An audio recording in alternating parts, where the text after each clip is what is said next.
Shalom, selamat pagi saudara. Senang sekali bertemu di acara Doa Pagi Online. Mari kita siapkan hati kita mau datang, kita mau memuji dan menyembah Dia, Allah kita yang hidup, Allah kita yang besar. Mari kita siapkan hati kita.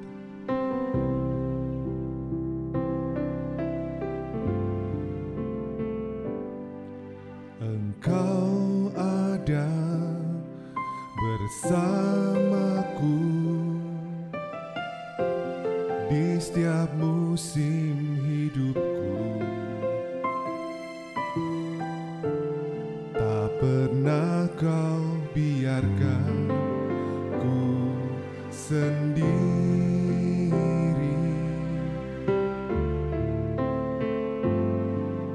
Kekuatan di jiwaku adalah bersamamu. Tak pernah ku ragukan kasih-Mu.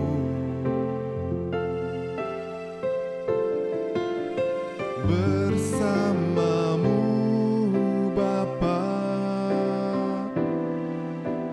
ku lewati semua perkenanan-Mu yang teguhkan hatiku. Engkau yang bertindak, memberi pertolongan.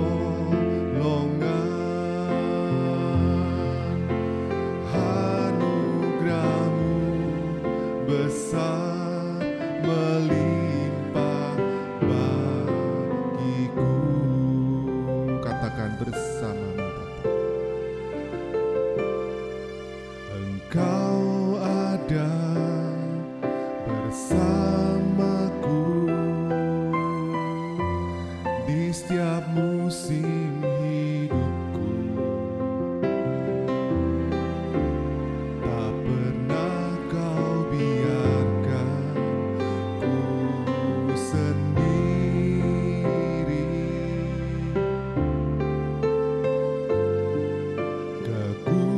Kekuatan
besar melimpah bagiku. Hanya anugerah-Mu, anugerah-Mu besar melimpah bagiku.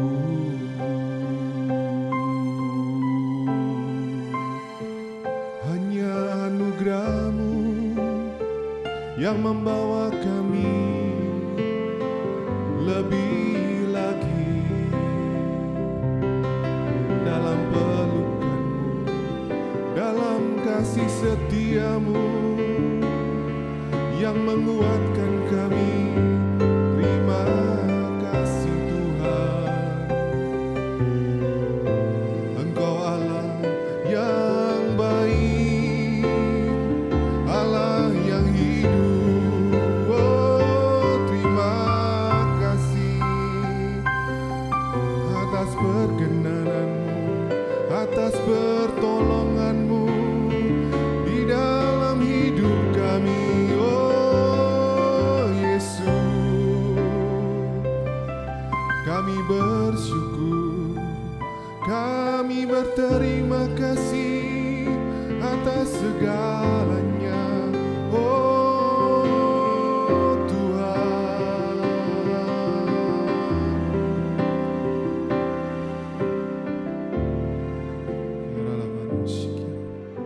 terima kasih ya Tuhan, kalau pada pagi hari ini kami boleh merasakan penyertaan dan perkenanan-Mu dalam kehidupan kami Tuhan. Hanya itulah yang buat kami kuat, membuat kami teguh menghadapi setiap tantangan dalam kehidupan kami Tuhan. Terlebih lagi ya Tuhan, Kau boleh pakai firman-Mu pada pagi hari ini sehingga dapat menerangi hati kami ya Tuhan. Kau boleh pakai dan berkati yang menyampaikannya Tuhan. Hanya di dalam nama-Mu Tuhan Yesus kami sudah berdoa. Haleluya, amin. Shalom, selamat pagi Bapak Ibu yang dikasihi Tuhan.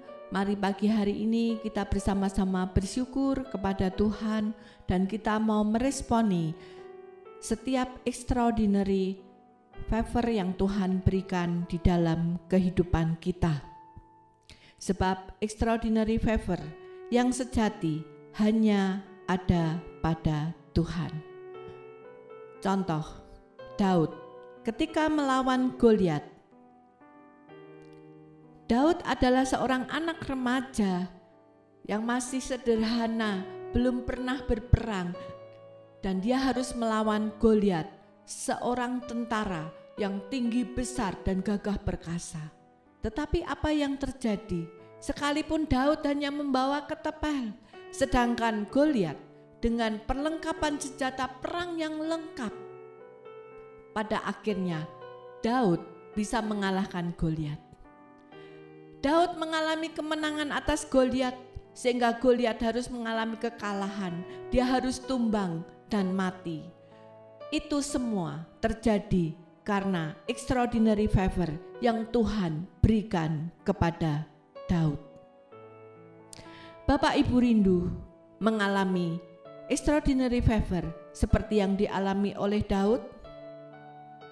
Sebab inilah tujuan Tuhan bagi kita anak-anaknya, bahwa kita dipilih dan dipanggil oleh Tuhan untuk mengalami extraordinary favor yang Tuhan berikan di dalam kehidupan setiap anak-anaknya. Karya keselamatan hendak Tuhan berikan kepada kita, dan kita diangkat bukan hanya sebagai ekor, tetapi Tuhan mau jadikan kita sebagai kepala. Tuhan memberikan kepada kita rohnya, otoritasnya, kuasanya, hikmatnya, dan semua apa yang ada pada Tuhan akan diberikan kepada kita kalau kita siap dipakai oleh Tuhan. Bahkan Tuhan rindu kita menang atas iblis, kita bisa mengalahkan iblis. Itu yang Tuhan mau di dalam kehidupan setiap anak-anaknya. Tetapi sayang, banyak anak Tuhan yang kurang memahami hal ini. Mereka berpikir bahwa Yesus adalah jalan kebenaran dan kehidupan untuk mencapai surga, bukan kehidupan di muka bumi ini. Bapak Ibu yang dikasihi Tuhan, padahal Tuhan bekerja juga untuk kehidupan kita di muka bumi ini, seperti yang dialami oleh Daud ketika dia harus melawan Goliat. Tetapi satu hal yang harus kita perhatikan, untuk kita bisa masuk extraordinary favor yang Tuhan berikan, kita harus bekerja sama dengan Tuhan. Mari kita baca 2 Samuel 5 ayat 18 sampai 20. Ketika orang Filistin itu datang dan memencar di lembah Refaim, bertanyalah Daud kepada Tuhan, apakah aku harus maju melawan orang Filistin itu? Akan kau serahkanlah mereka ke dalam tanganku? Tuhan menjawab Daud, majulah, sebab aku pasti akan menyerahkan orang Filistin itu ke dalam tanganmu. Jadi Bapak Ibu yang dikasihi Tuhan, ketika orang Filistin datang hendak menyerang, maka Daud tidak langsung mengambil langkah, tetapi dia datang kepada Tuhan terlebih dahulu. Dia bertanya kepada Tuhan, apakah aku harus maju melawan orang Filistin itu? Dan ketika Tuhan mengatakan majulah, Tuhan akan menyerahkan ke tangan Daud, maka Daud melakukan apa yang Tuhan minta. Di ayat 20 dikatakan, lalu datanglah Daud di Baal Perasim dan memukul mereka kalah di sana. Berkatalah ia, Tuhan telah menerobos musuhku di depanku seperti air menerobos. Sebab itu orang menamakan tempat itu Baal Perasim. Daud merasakan kemenangan dia karena Tuhan. Tuhanlah yang menerobos, Tuhanlah yang memberi kemenangan atas kehidupan Daud.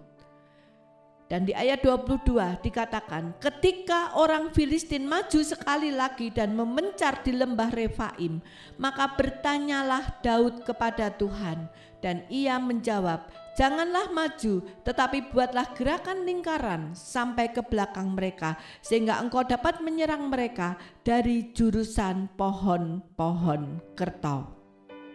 Bapak Ibu yang dikasihi Tuhan, sekalipun dari pengalaman pertama ketika orang Filistin datang menyerang, Daud mengalami kemenangan.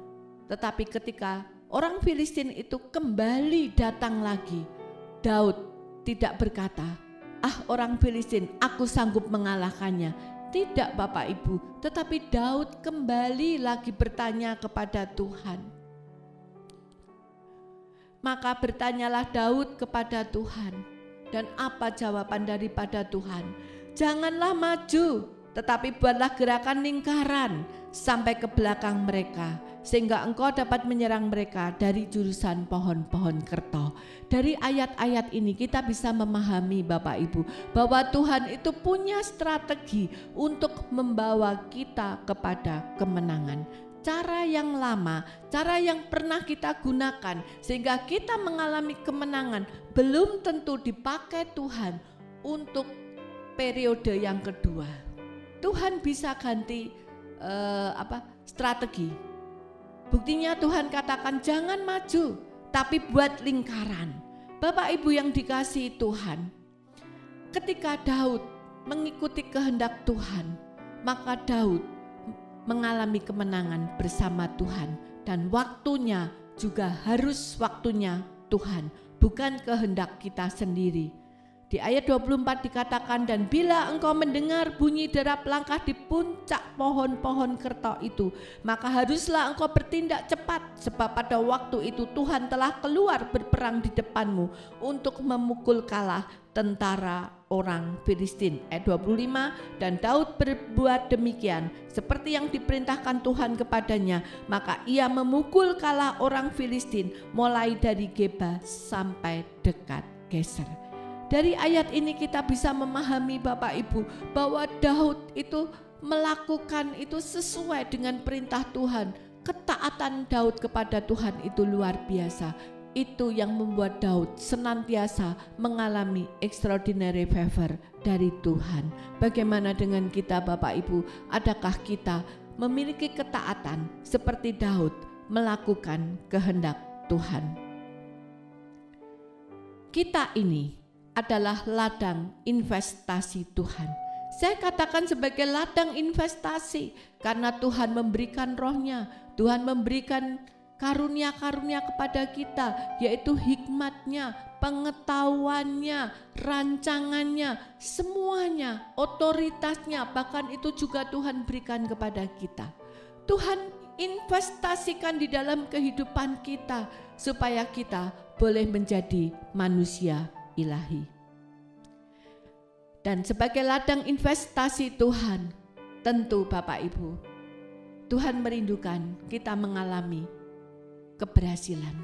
Ada buah-buah roh yang harus kita hasilkan di dalam kehidupan kita. Jangan sampai kita sebagai ladang investasi Tuhan tidak menghasilkan apa-apa.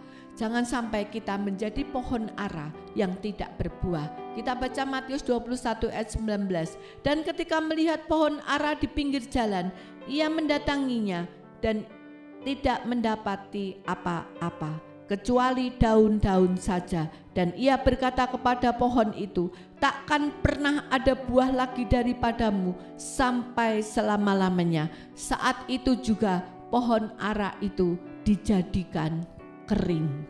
Bapak Ibu yang dikasihi Tuhan, jika Tuhan sudah menginvestasikan hidupnya dalam hidup kita, tetapi kita tidak menghasilkan buah, kita tidak berbuat apa-apa, maka hati-hati Bapak Ibu, jangan sampai apa yang sudah diinvestasikan kepada kita diambil kembali oleh Tuhan, sehingga kita tidak bisa berbuah. Seperti hamba raja yang mendapat 1 talenta. Dia tidak melakukan apa-apa, maka talenta yang 1 itu pun diambil dan diberikan kepada yang memiliki 10 talenta. Bapak Ibu yang dikasihi Tuhan, mari Bapak Ibu jadikan kita ladang investasi Tuhan yang berbuah-buah. Bagaimana caranya? Itu menjadi sebuah pertanyaan kepada kita semua. Kita baca Yesaya 62 ayat 10. Berjalanlah, berjalanlah melalui pintu-pintu gerbang, persiapkanlah jalan bagi umat, bukalah, bukalah jalan raya, singkirkanlah batu-batu, tegakkanlah panji-panji untuk bangsa-bangsa. Tuhan menghendaki kita berjalan melalui pintu gerbang. Pintu gerbang yang mana Bapak Ibu? Karena di dunia ini banyak sekali jalan, tetapi satu hal yang Tuhan inginkan, kita melalui pintu gerbang firman Tuhan. Karena saat kita melalui pintu gerbang firman Tuhan, kita akan menemukan jalan kebenaran dan kehidupan. Dan di sana akan banyak sekali berkat-berkat yang Tuhan sediakan buat kita. Dan dikatakan persiapkanlah jalan bagi umat. Artinya setiap anak-anak Tuhan harus mempersiapkan diri, mengerti jalan Tuhan, mengerti jalan kebenaran dan kehidupan, mengerti jalan firman. Jangan sampai kita tersesat gara-gara kita tidak tahu, kita salah arah sehingga pada akhirnya kita mengalami padang gurun. Bapak Ibu yang dikasihi Tuhan, kemudian dikatakan bukalah, bukalah jalan raya, singkirkanlah batu-batu, tegakkanlah panji-panji untuk bangsa-bangsa. Singkirkan batu-batu, apa yang menjadi batu-batu dalam kehidupan kita. Banyak hal yang membuat kita tidak bisa masuk di dalam jalan raya yang Tuhan sudah sediakan dalam hidup kita. Batu-batu itu bisa berupa ketidakpercayaan kita kepada Tuhan, keraguan, kebimbangan, minder, sombong. Itu semua Bapak Ibu menghalangi kita masuk rencana Tuhan. Orang yang minder tidak pernah berani melangkah. Sementara orang yang sombong seringkali terlalu gegabah mendahului Tuhan karena dia terlalu percaya diri. Dan berapa banyak juga dari kita yang memiliki batu-batu karena cinta uang. Bapak Ibu yang dikasihi oleh Tuhan, mari singkirkan semua batu-batu, roh kesombongan, roh kemalasan, roh apatis, roh seenaknya sendiri, roh apapun Bapak Ibu yang menjadi batu-batu, singkirkan. Dan kita akan menemukan jalan rayanya Tuhan. Di dalam Yesaya 35 ayat 8 dikatakan, di situ akan ada jalan raya yang akan disebutkan jalan kudus. Orang yang tidak tahir tidak akan melintasinya, dan orang-orang yang pandir tidak akan mengembara di atasnya. Artinya Tuhan hanya sediakan jalan yang disebut jalan raya atau jalan kudus itu hanya untuk anak-anak Tuhan, yaitu anak-anak Tuhan yang sudah diselamatkan oleh Tuhan, yang sudah diampuni dan ditebus dosa-dosanya. Dan dikatakan orang pandir tidak bisa melintasinya, orang yang tidak tahir tidak bisa melintasinya.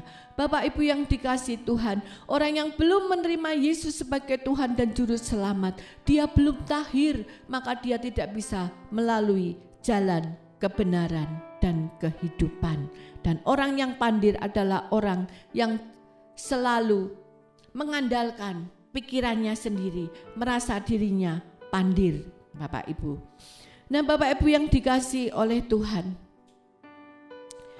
Tuhan sudah memberikan extraordinary favor yang dahsyat dan luar biasa bagi setiap anak-anaknya. Dan di ayat 9 dikatakan, ya, di situ tidak akan ada singa, binatang buas tidak akan menjalaninya, dan tidak akan terdapat di sana orang-orang yang diselamatkan akan berjalan di situ.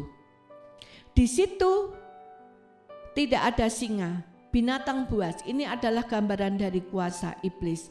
Bapak Ibu yang dikasihi Tuhan, jika kita ada di jalan Tuhan, kita ada di dalam Kristus, kita mengenakan Kristus sehingga kita ada di dalam Kristus, maka iblis tidak ada di situ. Iblis tidak mampu mengganggu kehidupan kita. Iblis tidak bisa berbuat apapun dalam kehidupan kita, sebab ketika kita ada di dalam Kristus, maka kita ditutup bungkus dengan kuasa darah Kristus. Bapak Ibu, hidup adalah pilihan. Jalan manakah yang akan kita pilih? Adakah kita saat ini memperhatikan apa yang sudah Tuhan berikan kepada kita, atau kita menyia-nyiakan extraordinary favor yang Tuhan berikan dalam hidup kita? Mari kita bersama-sama berdoa. Bapa di surga, kami mengucap syukur kepadamu Tuhan. Kalau hari ini kami boleh belajar tentang extraordinary favor yang Tuhan sudah berikan kepada kami. Bahkan Engkau sudah menyiapkan jalan raya di dalam kehidupan kami yang disebut jalan kudus, di mana tidak ada binatang buas dan singa, di mana kuasa kegelapan tidak ada di situ. Mari Tuhan, bentuk kami, bantu kami Tuhan, juga untuk menyingkirkan setiap batu-batu yang menghalangi kami masuk di dalam rancangan-Mu, baik itu batu egosentris kami, batu kemunafikan kami, batu keraguan, ketidakpercayaan, semuanya Tuhan yang menghalangi kami masuk di dalam rancangan-Mu. Pagi hari ini, di dalam nama Yesus kami mau lepaskan, kami mau tanggalkan semuanya ini. Biarlah Tuhan Engkau memberikan roh kesetiaan dan ketaatan kepada kami, supaya kami boleh senantiasa berada di jalan kebenaran dan kehidupan.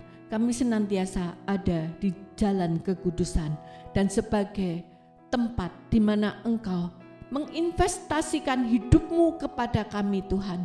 Mampukan kami Tuhan untuk berbuah-buah Tuhan. Dengan mengalahkan semua kedagingan kami, maka kami akan berbuah-buah di dalam Engkau. Terima kasih Bapa, kami mau menyerahkan semuanya ke dalam tangan kasih-Mu. Jadilah kehendak-Mu di dalam kehidupan kami. Di dalam nama Tuhan Yesus kami berdoa dan mengucap syukur. Haleluya. Amin.